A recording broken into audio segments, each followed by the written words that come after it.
क्या कर रही है याशिका? कुछ नहीं मेगा बहन, बस एग्जाम आ रही है ना, उसी का रिवीजन।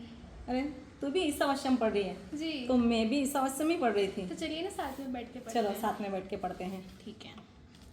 हाँ, तो मेगा बहन मुझे ईशावास्य उपनिषद के बारे में तो ज़्यादा नहीं पता है, आप बताएंगी? हाँ, ईसावास्य उपनिषद वो वेदों का अर्क है, कि वेदों का अंत और उनका अर्क निकला हुआ उपनिषद है। ईसावास्यम यानी ईस का वास, जहाँ पे भगवान रहते हैं उसका ईसावास्यम है।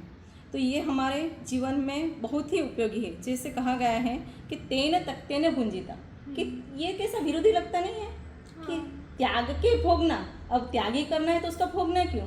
पर कहा गया है कि भाई उसके मालिक ही हक नहीं, ट्रस्टीशिप नहीं, पर मुझे उसका भोग करना है, पर ट्रस्टीशिप के माध्यम से नहीं।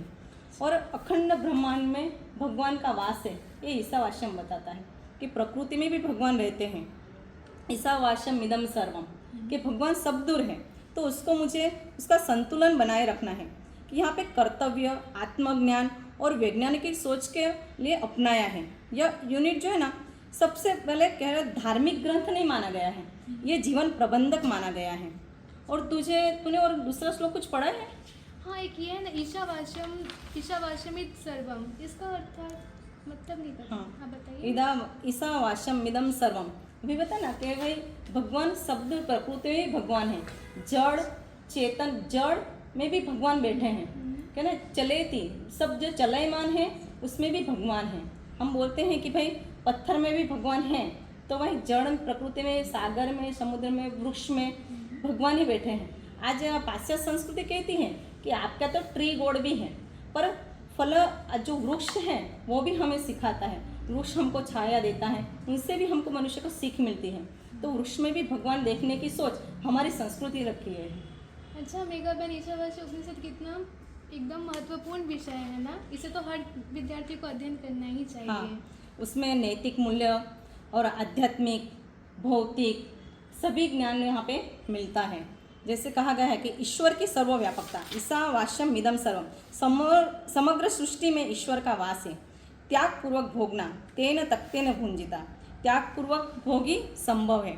लोभ से मुक्ति, आज लोभ की सबकी वृत्ति हो गई है। हमने बचपन में थे ना, तो तूने कहानी पढ़ी होगी कि लोभ के कारण एक आदमी मुर्गी लाता है, और वो कहानी पढ़ी है ना, सुने। तो लोभ के पीछे ही सब लोग आज भाग रहे हैं। तो लोभ से नहीं, लालच से नहीं, आसक्ति रहित हमारे कर्म होना चाहिए, यानी निष्काम कर्म हमें करना चाहिए। कुर्वन्ने ही कर्माणि, यानी कर्तव्य पालन से ही मुक्ति मिलती है। कर्म करना, पर मुझे कैसे कि आसक्ति रहित, कि फल की चिंता नहीं रखना चाहिए। कि मुझे तो अभी परीक्षा पढ़ रही है, तो तुझे तो ऐसा लगता ही होगा कि भाई इतने मार्क्स आना चाहिए, पर हमें मार्क्स के लिए नहीं पढ़ना है, मुझे ज्ञान प्राप्ति हो इसलिए पढ़ाई करना चाहिए। सही बात है। ठीक है, तो मेगा बहन यहाँ पे लिखा है कर्म और अकर्म का भेद, इसका अर्थ क्या मतलब हो सकता है? कर्म करते हुए 100 वर्ष तक जीने की प्रेरणा। हाँ, इसका वास्तव में जीवन में कैसे उपयोग हो सकता है?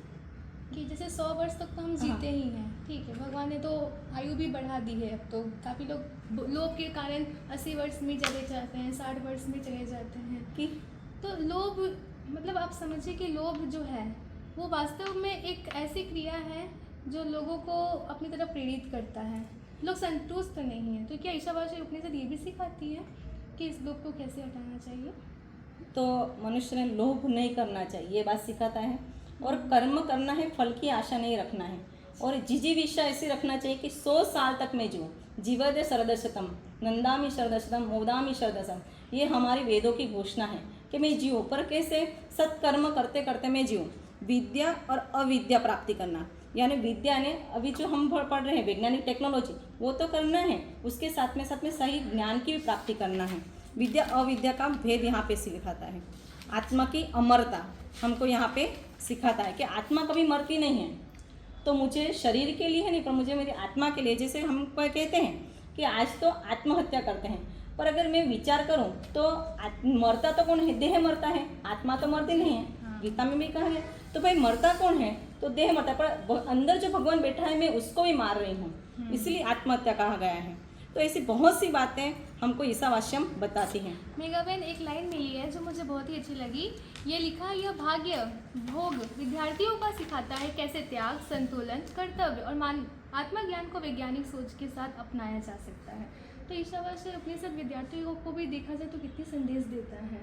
हाँ, इस विषय पे हम जो बात कर सकते हैं परिवर्तन की, तो परिवर्तन तो नेचर का वैसे भी स्वभाव की होना ही है।